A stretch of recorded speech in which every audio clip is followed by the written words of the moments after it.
All right, want to really get how confidence games work. Let's take a deep dive into Maria Konikova's The Confidence Game. We're talking fascinating stories, some surprising psychology, and a lot of, wait, how did I miss that? It's amazing how predictable people are, even when they think they're being, super clever. I know. Konnikova walks us through the whole process. We'll learn how these con artists pick their targets, how they build trust, and then, well, they know how to tell a good story, that's for sure. And it's that storytelling where the psychology gets really fascinating. We'll see how our own brains can actually work against us and make us vulnerable even when we think we're totally immune to scams. Before we get into the psychology, can you give me just a quick overview of a typical con? Like, how does it usually unfold? What are the steps? Think of it as a play with, different acts. Konnikova breaks it down into 6 stages, actually. The put-up, the play, the rope, the tail, the convincer, the breakdown, the send, the touch, the blow-off, and the fix. Whoa, that's a lot of stages. Yeah. So, like, the put-up is like the casting call, right? The con artist is looking for the right, victim for their part. Exactly. It's all about finding someone susceptible to their particular style of con. Then there's the play, which is like setting the stage, building the set, establishing the characters. The con artist is building that initial connection, that trust, laying the groundwork. So they're not just picking anyone. They're specifically choosing their target based on, like, certain vulnerabilities. Absolutely. And then they have to create an environment where the victim is comfortable and open to suggestion. That's the play. It's all about projecting confidence and trustworthiness. So like an actor creating a character, but the characters lie. Exactly right. And once they have that trust, they introduce the rope. This is the bait, the promise of something amazing, Wealth, power, love, whatever it takes to hook the victim. That classic too good to be true moment that gets them leaning in.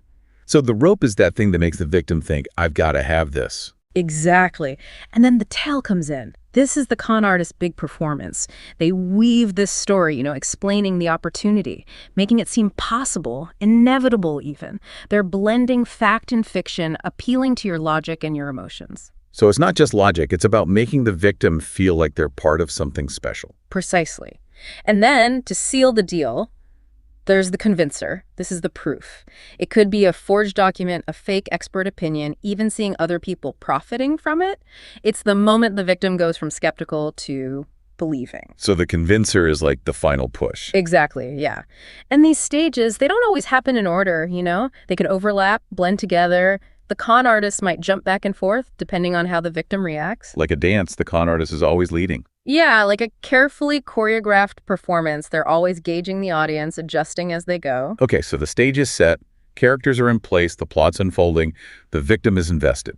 Yep. What happens next? Well, at some point, things are going to go wrong, right? Promises are broken, deadlines missed. That's the breakdown stage. Doubt starts to creep in. That's when they realize they've been fooled, right? Well, you'd think so, but often they don't walk away. Instead, they go deeper. This is the send. They desperately want to justify their initial investment, so they send more money, hoping to fix things. The classic sunk cost fallacy. Oh, I've totally done that. Throwing good money after bad, hoping it'll all magically work out.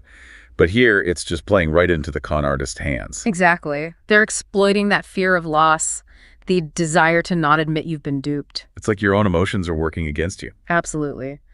And then comes the touch. This is when the con artist takes everything and vanishes, leaving the victim empty-handed and wondering how it all happened. Poof, like a magic trick. But it's your money disappearing. And your dignity, too, Often, even your belief in yourself, it can be devastating. Okay, so the victim's left reeling. But what about the con artist? Do they just skip town and move on? Well, not always. There's the blow-off and the fix. The blow-off is all about making a clean getaway, ensuring the victim stays quiet. Could involve threats, intimidation, maybe even a small refund to buy their silence. So damage control, making sure it doesn't come back to bite them? Exactly. And if the victim does speak out, that's when the con artist might resort to the fix. This is more aggressive damage control, discrediting the victim, spreading rumors, maybe even legal threats to silence them. So the con doesn't end with the touch. It keeps going as they cover their tracks. Exactly. That's what makes this so insidious. It's not just about the money, it's about the psychological damage, that erosion of trust. Wow, this is making me look at everything differently. I'm starting to question everyone. So, are all con artists psychopaths? That's a common thought, but it's more complicated than that. Some might have psychopathic tendencies, but many are made, not born. They learn these skills through experience and a deep understanding of psychology. So it's not just they were born bad. It's about choices they make and the path they choose. Exactly. Like Ferdinand Waldo Damara, the guy who inspired the film The Great Imposter. He was a master of disguise, impersonating everyone, even a surgeon. Wait, really? A surgeon? How? During the Korean War, he actually performed surgeries on a Navy destroyer, using only a medical guidebook. He was incredibly successful, saving lives, earning praise. But how is that even possible? Surely someone would notice. He was a master at playing the role, incredibly quick-witted, resourceful. He could improvise his way out of any situation, and he made people feel in control, disarming them. So he was playing on their desire to believe in his authority. Exactly. And Damara's case shows how environment and experience shape a con artist. It's not just personality, it's about the opportunities, the challenges they face in life. So interesting, but also a little scary. Are there any common personality traits that make someone more likely to be a con artist? Well, there are some traits that can make someone predisposed, like the dark triad, Machiavellianism, narcissism, and psychopathy. Okay, I've heard those terms, but remind me what they mean. Sure. Machiavellianism is being cunning, manipulative, always putting your own goals first. Narcissists need constant admiration, have that inflated self-importance, and psychopathy is a lack of empathy, no remorse or guilt.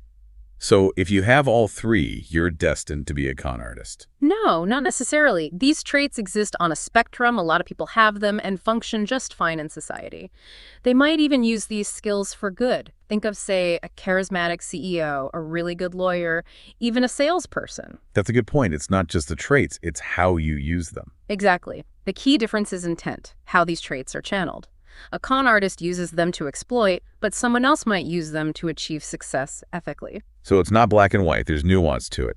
But this raises a question, if con artists aren't just born that way, could anyone become one? That's a really interesting question, and one we should explore more as we go on. But before that, I think we need to talk about the role of the story in the con. Remember, con artists, they're amazing storytellers. They use narratives to build trust, exploit emotions, and, well, manipulate their victims. Okay, so storytelling is the key to understanding this. It's a big part of it, for sure. Con artists, they prey on our need for certainty, meaning belonging.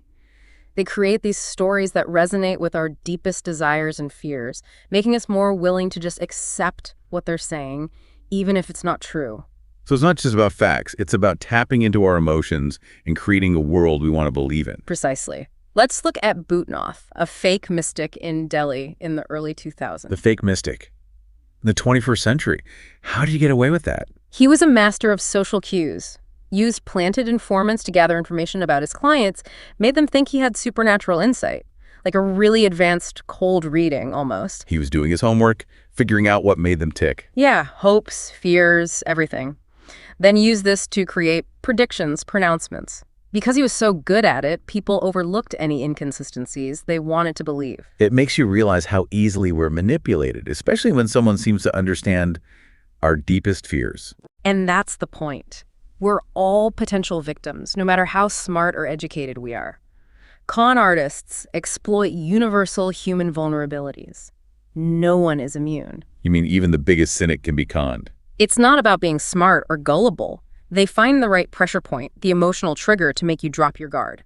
Could be your desire for wealth, need for belonging, fear of loneliness, even just your insecurities. Okay, I'm getting a little paranoid here. Yeah.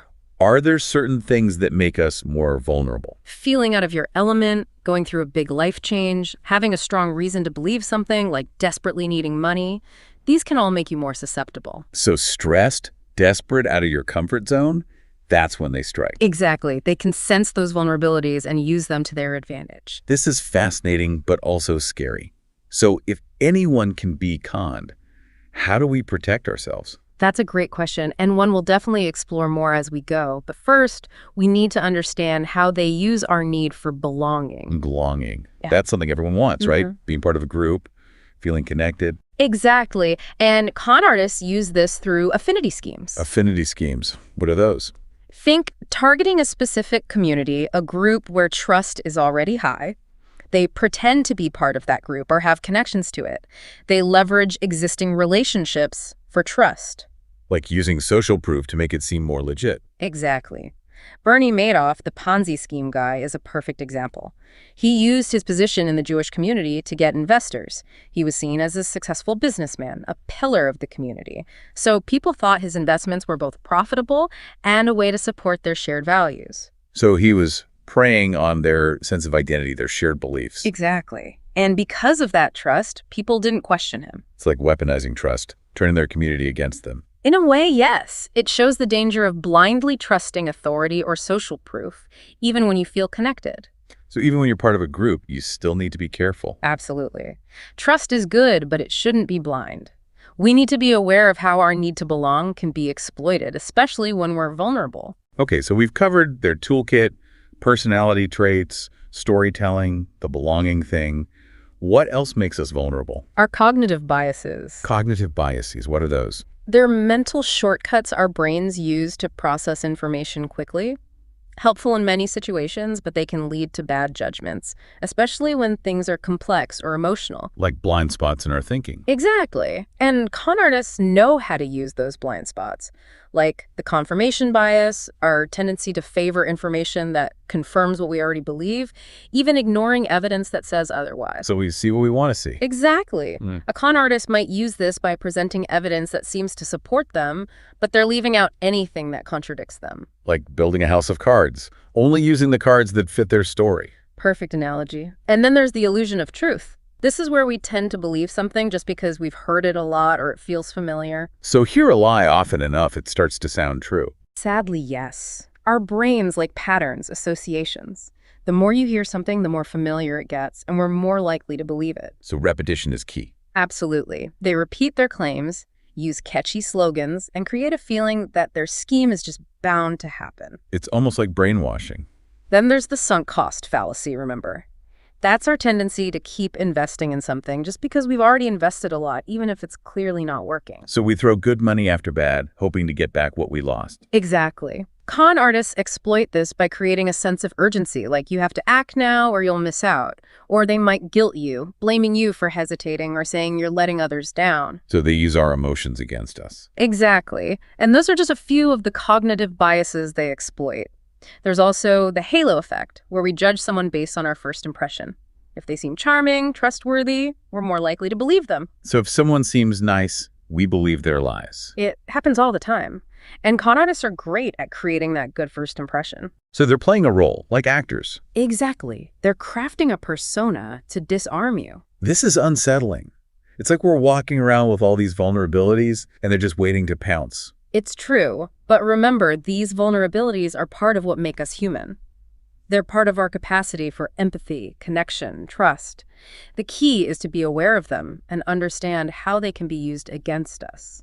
Okay, so how do we protect ourselves? That's a great question, and one we'll get to as we continue our deep dive. But for now, let's move on to another crucial aspect: the power of emotion. Emotion, right? Con artists play on feelings, not just logic. Exactly. Emotions can cloud our judgment, especially when we're already feeling vulnerable. So if you're stressed, anxious, even excited, you make impulsive decisions. You got it. And con artists know this. They're looking for those emotional triggers.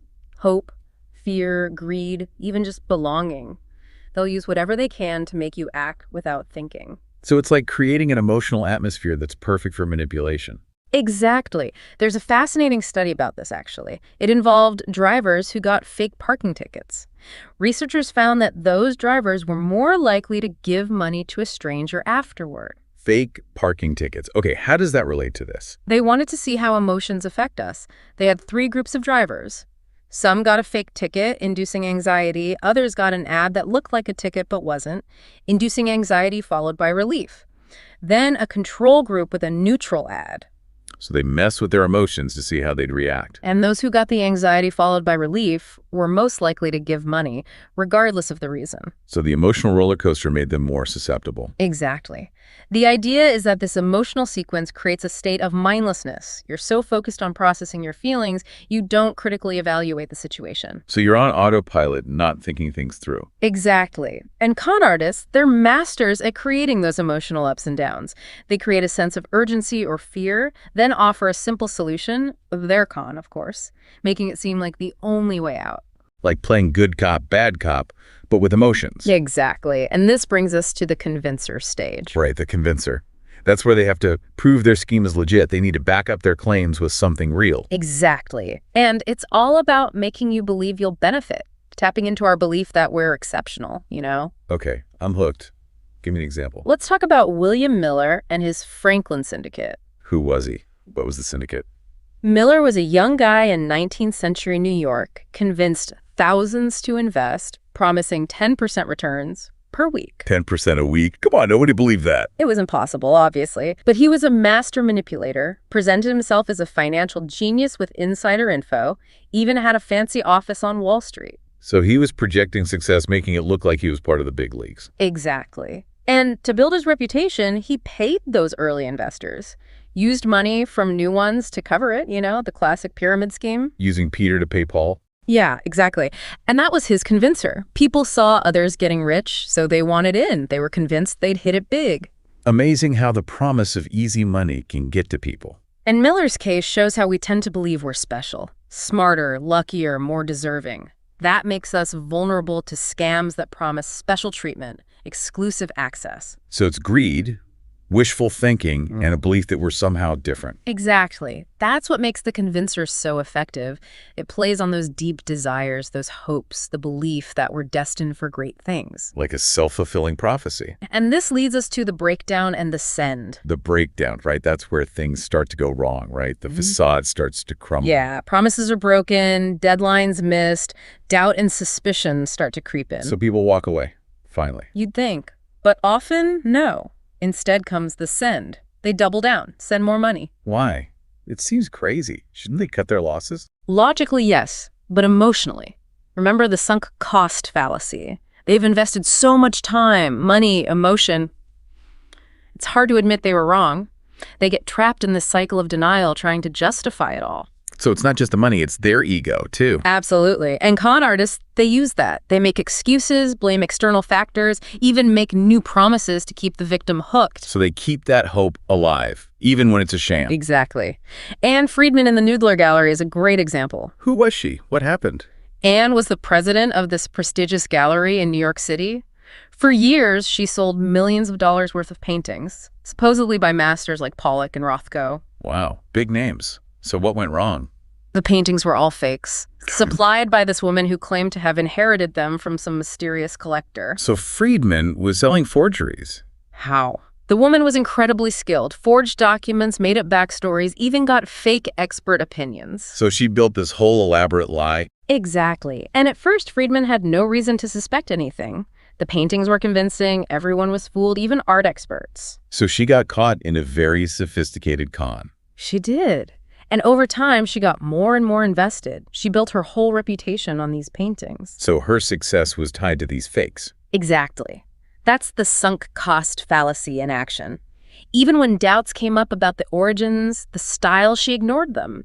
She had to protect her investment, financial and emotional. So she doubled down, even with all the warning signs. Yep.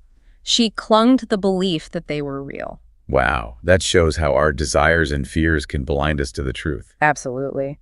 And it reminds us that even smart, experienced people can be conned, especially when the con artist is really good at exploiting those vulnerabilities. This is fascinating, but scary too. It makes you look at the world differently. I get it. But remember, knowledge is power. The more we know, the better we can protect ourselves. Right, so we're not just learning facts, we're learning how to think differently. Exactly. It's about developing that awareness so you're less likely to become a victim. Well, I'm definitely ready to keep going with this deep dive. I want to learn more about protecting myself, spotting those red flags. Great. In the next part, we'll explore those final stages, the blow-off and the fix, and we'll get into some specific strategies for recognizing and resisting those deceptive tactics.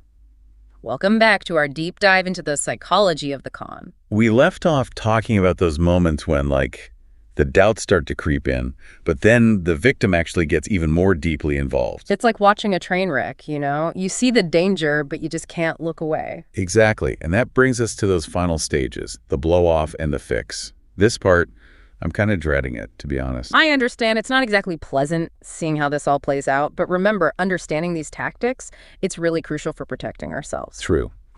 Okay, so the blow-off, what exactly is that? Think of it as the con artists, like exit strategy. They got what they wanted, now they need to get out. Fast, clean. It's like a disappearing act. But instead of a rabbit, it's your money vanishing. Exactly. They might just disappear completely, or they could create a distraction. Blame outside forces, invent a crisis that forces them to go into hiding. To keep the victim from going after them, trying to get their money back. That's the idea. And one reason it works, our fear of looking bad. Right. Nobody wants to be the person who fell for a scam. It's embarrassing. Absolutely. We often care more about what others think than admitting we messed up. And con artists, they use that. They rely on our shame to keep us quiet. So we'd rather just pretend it never happened than face that humiliation. And that silence protects them. They can move on to the next victim without being exposed. It's like our silence helps them, and their success just makes them con even more people. Exactly. And if the victim does speak up, try to get help. That's when the fix comes in. The fix? What's that about? Damage control, but way more aggressive. The con artist might threaten the victim, say they'll sue, maybe even offer a tiny refund just to keep them quiet. Wow, so basically they'll do whatever it takes to shut the victim up. Yeah, it can get pretty ruthless. And it works because of our own desire to avoid more loss. Once you've been conned, you're so focused on getting back what you lost, you'll believe almost anything that offers even a little hope. So you're desperate, and that makes you even more vulnerable. The con artist might say they'll help you recover your money, but you just need to send a small fee first. Or give them some more information. It's like getting conned all over again, but this time, it's your own desperation driving it. It's just awful. You're already a victim, and they use that to exploit you even further. And that's what makes these final stages so bad. It's preying on your exhaustion, your shattered trust, your hope for some kind of resolution. Okay, can you give me a real example of this blow-off and fix thing? I need to see how this works in the real world. Samantha Adds a Party is a good example. Maybe you've heard of her. I think so. Wasn't she involved in, faking her own identity? She was. She made up these elaborate stories, playing on people's compassion to get what she wanted. Like what kind of schemes? One of the craziest. She pretended to be a teenage sex trafficking victim in Ireland. She convinced the authorities that she was this mute girl from Eastern Europe who'd escaped. Wait, a mute girl? That's bold. How did she pull that off? She was really good at deception. She wouldn't speak, only communicated through drawings, even made up physical injuries to make it more believable. And people believed her. Yeah, they did. The Irish authorities thought she was the real deal. They launched a huge investigation trying to find her family, even put her picture out to the public. She played the system, using their sympathy for a child. It's pretty messed up. And then she just disappeared. Vanished from the place she was staying, total blow-off, leaving everyone confused and with no answers. So she just dropped off the map. And she did this more than once. Sadly, yes. Same tactics, different identities, preying on people's kindness. It's like she was addicted to lying, constantly making up new stories. And her case shows us that con artistry isn't always about money. Sometimes it's about power, control, even a weird sense of amusement. That's a scary thought.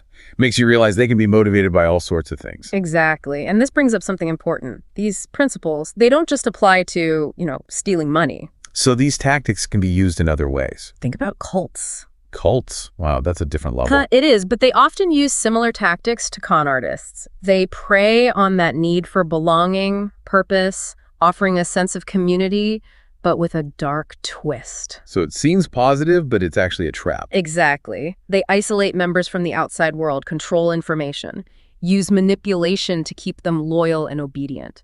It's like a psychological prison. That's a powerful image. Are there any examples of this? David Sullivan's story is a good one. He went undercover, infiltrated cults, studied their tactics, and helped people escape. A cult infiltrator. That sounds dangerous. It was. He worked with families, law enforcement, rescued people, exposed these destructive groups. Like a real-life superhero fighting mind control. In a way, yeah. And his work shows how important it is to understand these tactics, recognize the warning signs. Okay, so if someone you know might be in a cult, what are the red flags? Sudden changes in personality, beliefs, isolation from friends and family, unquestioning obedience to a leader, preoccupation with the group's ideology. It happens gradually as they gain more and more control. So you have to watch for those little changes. Exactly. If you're worried, it's crucial to get professional help. There are organizations that can help people get out and rebuild their lives. That's important because cults can be so damaging. Psychological harm, financial ruin, even abuse. It's crucial to get help early. Absolutely. And it reminds us that con artistry can show up in many ways, and we need to be aware to protect ourselves and the people we care about. Okay, so we've talked about the blow-off and fix stages, and we've seen how these tactics can be used in cults, too. This is all pretty intense. It is. But the main thing is, understanding this helps us develop that con artist radar to protect ourselves. So it's not just about being smart. It's about recognizing these patterns, being aware of our weaknesses. Exactly. And to get even better at this, we need to dive deeper into the specifics. Let's go back to the rope stage, that moment when they dangle the bait. Right, the rope. That's where they make that irresistible offer, something that seems too good to be true. Exactly. And to really get how they do this, we need to look at the psychology behind it. Okay, let's unpack that psychology. What are the key factors here? One big one is our desire for certainty. We want to know what's going to happen next. Con artists tap into that by offering, a sure thing in a world that's often unpredictable. So like promising a guaranteed outcome, a way to avoid all the risk and uncertainty of life. Exactly. Think about financial scams. They promise those guaranteed returns, that security, especially when the market feels shaky. It's like a safe haven, Exactly. And then there's our need for meaning and purpose. We want our lives to have significance, to be part of something bigger. And con artists can offer that purpose, a mission to believe in. Absolutely. Look at cults. They often present themselves as this chosen group with special knowledge, a higher truth. It's a path to enlightenment, transcending the ordinary stuff. So they're appealing to our spiritual side, making us feel like we're special. Exactly. And the ways they craft these ropes can be really creative. They use flattery, appeal to our vanity, even play on our insecurities to make us more open to their ideas. So it's tailored, customized to the victim. Precisely. To make this clearer, let's look at some examples of these ropes in action. Okay, give me some real-world scenarios. One classic, the Spanish prisoner con. Been around forever, but it still works. The Spanish prisoner con. Okay, what's that? So there's this rich prisoner, the Spanish prisoner, needs help escaping, promises a huge reward to anyone who helps them. A damsel in distress, riches, adventure.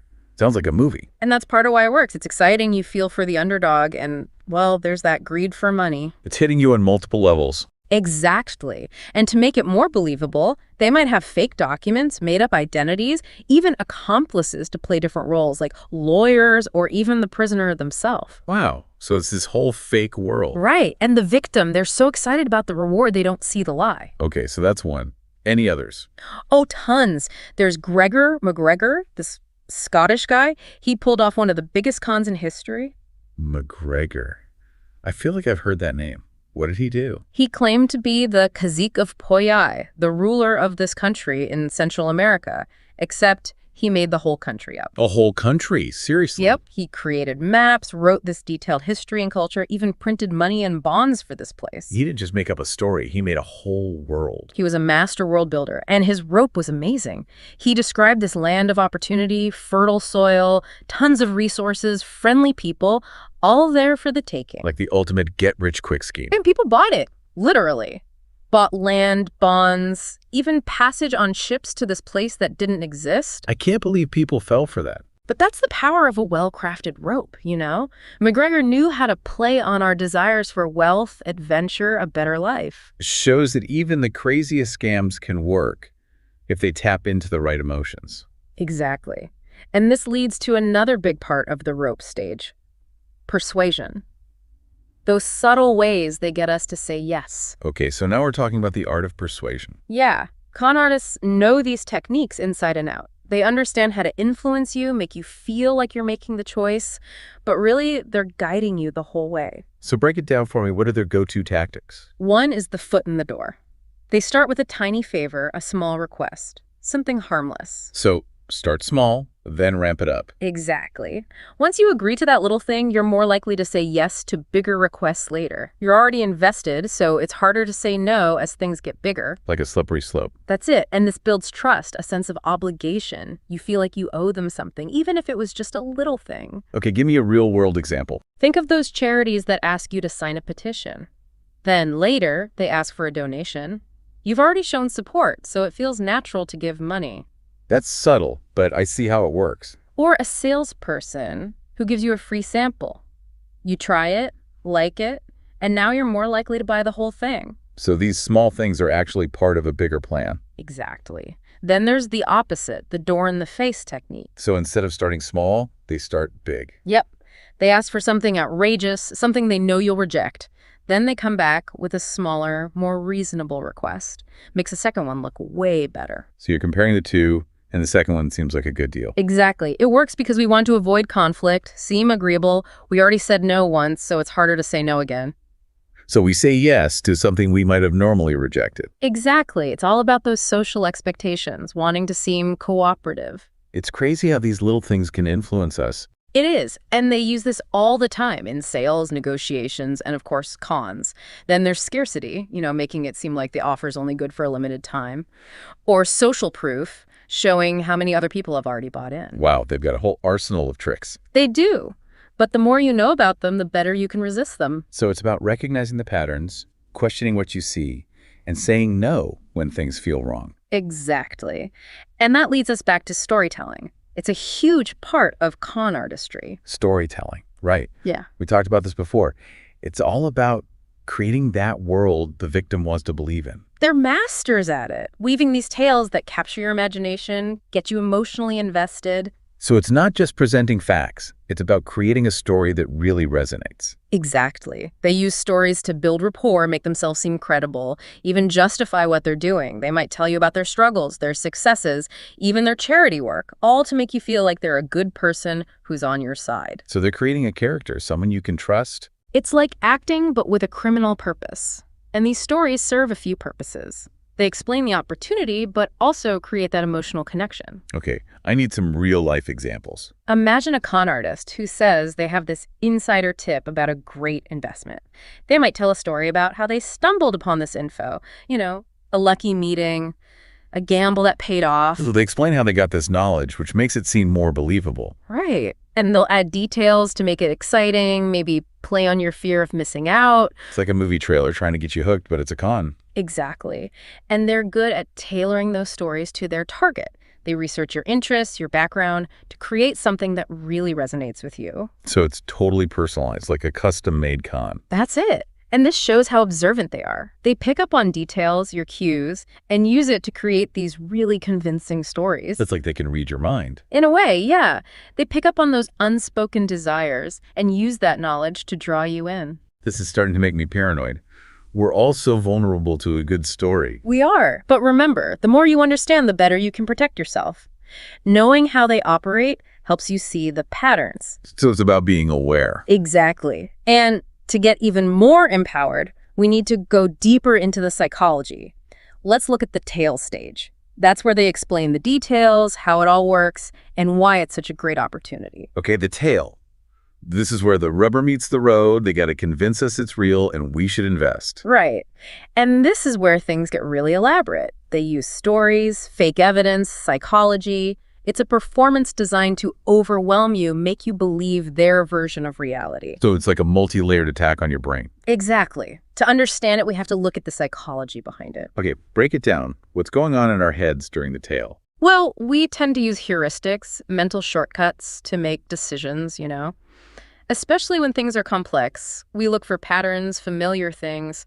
Con artists use this by making their schemes seem familiar or like they fit with what we already believe. So they're fitting their schemes into our existing ways of thinking. Exactly. They use language we know, maybe statistics that seem to support them, even analogies to things we already understand. They're trying to make us feel comfortable, like we're on solid ground, even when we're not. Like building a bridge between what we know and what they want us to know. That's a great way to put it. Then there's our dislike of cognitive dissonance, that uncomfortable feeling when our beliefs are challenged. So we don't like admitting we were wrong. Nobody does. It's easier to just stick with what we believe, even when the evidence says otherwise. Con artists use this by making their schemes hard to refute, or by making it seem like rejecting them means giving up something we believe in. They create urgency, or they use social pressure, saying everyone else is already on board. So if you admit the con is real, you have to admit you were wrong and maybe go against your group. Exactly. It shows how important it is to be willing to question yourself, get different perspectives, be okay with not knowing everything, for sure. Okay, so they use our need for certainty, our dislike of being wrong, and those mental shortcuts. Anything else? Information priming. They subtly introduce ideas or info that they'll use later to back up their claims. Information priming. Okay, tell me more. Let's say they want to sell you a bogus investment. They might casually mention a news story about a booming industry, or name drop a famous investor who's supposedly involved. So they're planting seeds, setting the stage. Exactly. Because you've heard it before, even if just briefly, it seems more believable later. Like subliminal messaging? That's a great way to think about it. They might use certain words or images, too, to prime your thinking. Words like exclusive opportunity, guaranteed returns, things that make you feel excited or like you have to act fast. So they're using language to create a world that's hard to resist. Exactly. That's why it's so important to pay attention to the words they use. They twist things, manipulate data. Then there's evidence fabrication, where they create fake evidence, documents, websites, testimonials. So they're not just bending the truth, they're making up a whole new reality. Exactly. And it can be hard to catch. They might even hire actors, create fake histories, forge documents. So always be skeptical. Do your research. Absolutely. And then there's the psychological manipulation. This is where they really get to work, breaking down your resistance, making you more likely to go along with them. Okay, psychological manipulation. This is getting scary. It can be. They often use it to create panic, desperation, make you feel like you have to act now or you'll lose out. So they create a sense of urgency, like there's no time to think. Exactly. One tactic is using time pressure. They say the offer expires soon, there are only a few spots left. They're playing on that fear of missing out. Exactly. And they know most people will give in under pressure, especially when it involves money or status. Like they're holding you hostage with your own fears. That's a good way to put it. They might also use intimidation, threats, even violence, threaten to reveal your secrets, hurt your reputation, or even physically harm you. So they can get really nasty. Unfortunately, yeah. Another tactic is isolating you. They tell you not to talk to friends, family, advisors. So they cut you off from anyone who could help you see the truth. Exactly. They want to be the only voice you hear. Like they're building a cult of personality around themselves. And this shows how important it is to have strong relationships, get advice from people you trust. Remember, you're not alone. If someone's pressuring you to make a decision, isolate yourself or keep a secret. Those are big red flags. Don't be afraid to reach out, get a second opinion. Exactly. And here's something important to remember. The tail stage, it's the most emotional part of the whole thing. They're using every trick to mess with your emotions, cloud your judgment. So it's not just logic, it's about hitting you in the feels. Exactly. To really get this, we need to look at the specific emotions they target. Okay, let's talk emotions. What are they going for? Fear is a big one. They might say your investments are in danger, your identity's been stolen, your family is at risk, anything to trigger that fear. So they're using our deepest anxieties against us. Exactly. When we're afraid, we don't think clearly. We just want a solution, any solution. Then there's greed. They promise easy money, fast riches, exclusive opportunities. The classic get-rich-quick scheme. Right. And they might play on envy, too, making you think others are already profiting while you're missing out. That FOMO, the fear of missing out. Exactly. And then there's hope. They use our desire for a better future, promising solutions to our problems, cures for illnesses, even a path to enlightenment. So they offer a glimmer of hope when things feel bad. Exactly. They might even appeal to our altruism, make you think it'll help others. You're not just getting rich, you're making the world better. So they make you feel good about being conned. Right. They know we want to be part of something bigger, something meaningful. Okay. Fear, greed, hope, wanting to help others. It seems like they have a tool for every emotion. And we can't forget trust. They have to make you believe they're on your side. They have to make you think they're your friend, even though they're about to steal from you. Exactly. They go to great lengths to build that trust, flattery, charm. They might even copy your behavior to make you feel connected to them. Like they're creating a fake friendship. Exactly. And once you trust someone, you believe them. You lower your guard, stop thinking critically. Trust is so powerful, but also so easily manipulated. It is. Be careful who you trust and know the tactics they use to gain that trust. Okay, so it's not just one emotion, it's usually a combination. Often, yeah. Fear then hope, greed then urgency. It's like a cocktail designed to mess with your head. That's a great way to put it. And the more you understand this, the better you can resist. It's all about emotional intelligence, knowing your own triggers. So it's not just being smart, it's about understanding emotions, yours and theirs. Exactly. And to really get this, we need to look at the convincer stage. That's where they give you proof, a reason to believe their scheme is real and you'll benefit from it. The convincer.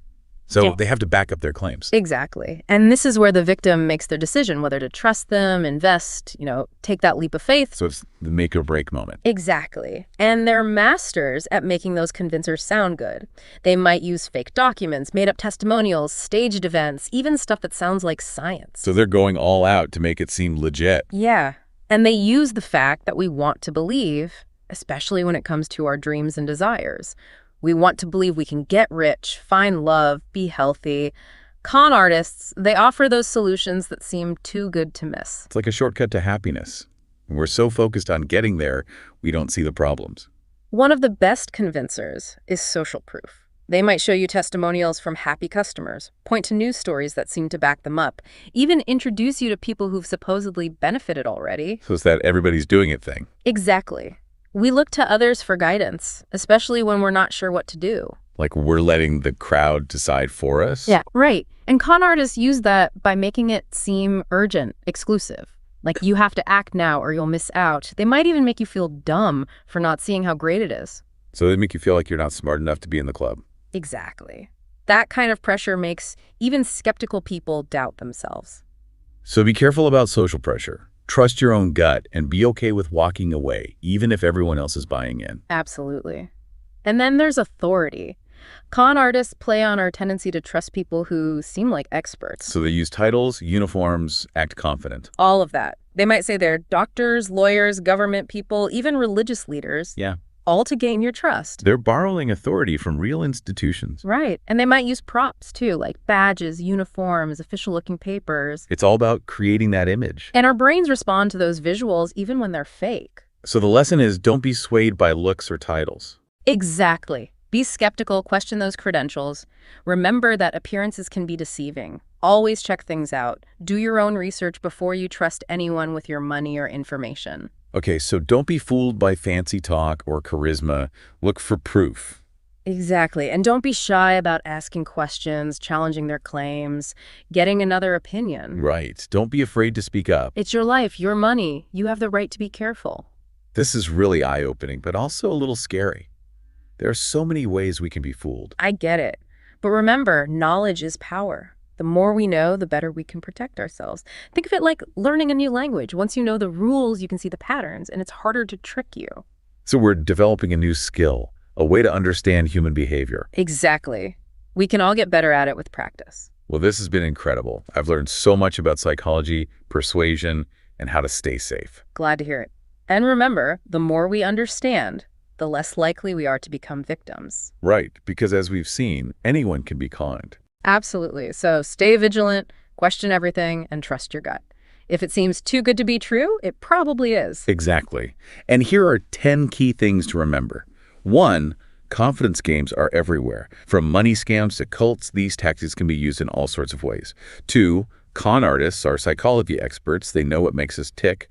3, the rope is the bait, that tempting offer. 4, the tale is the story they tell to make it all sound real. 5, the convincer is the proof they offer, real or fake. 6, social proof is super powerful. They use it to make it seem like everyone's doing it.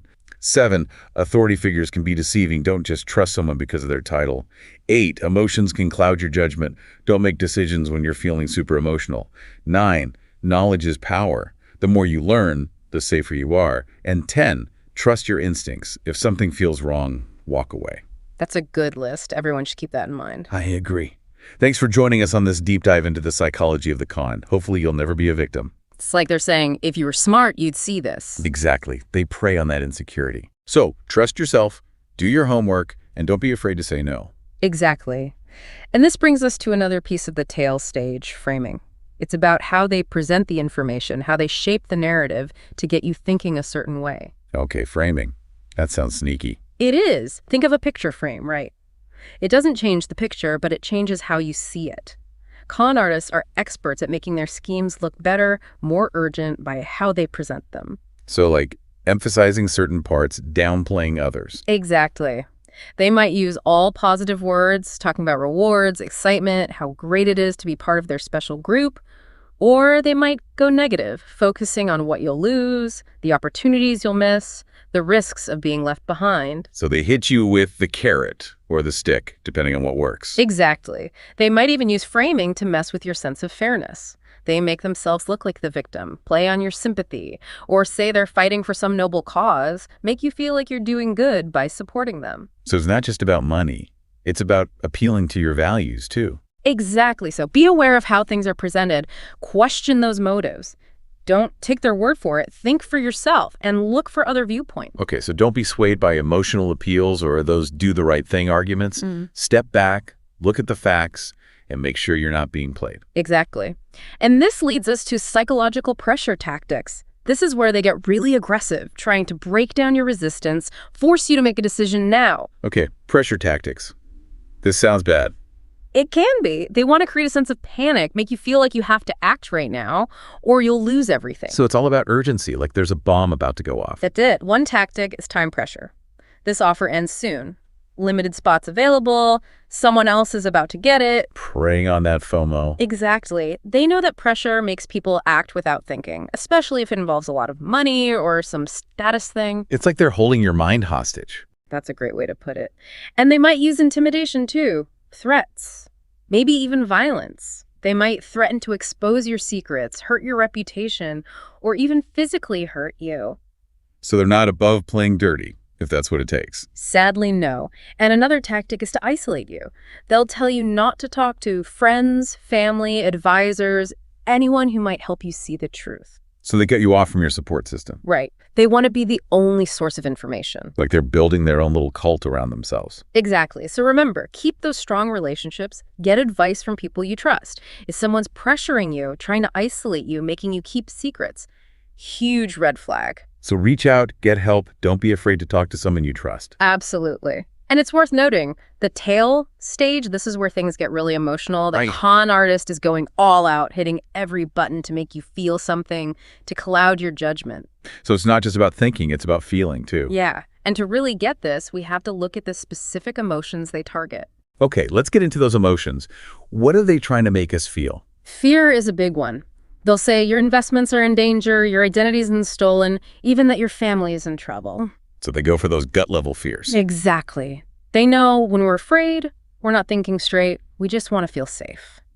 Then there's greed, the classic one. Promises of easy money, fast riches.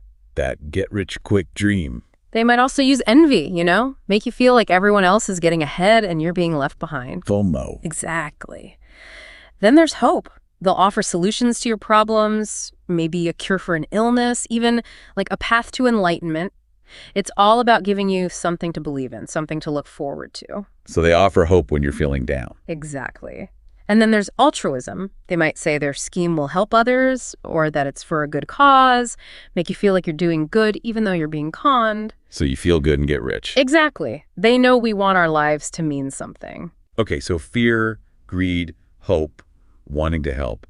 It seems like they've got something for everyone. Yeah, they have a whole toolkit. And one we can't forget is trust. They have to make you believe them, that they're on your side. Even though they're about to take you for everything you've got. Exactly. They work hard to build that trust.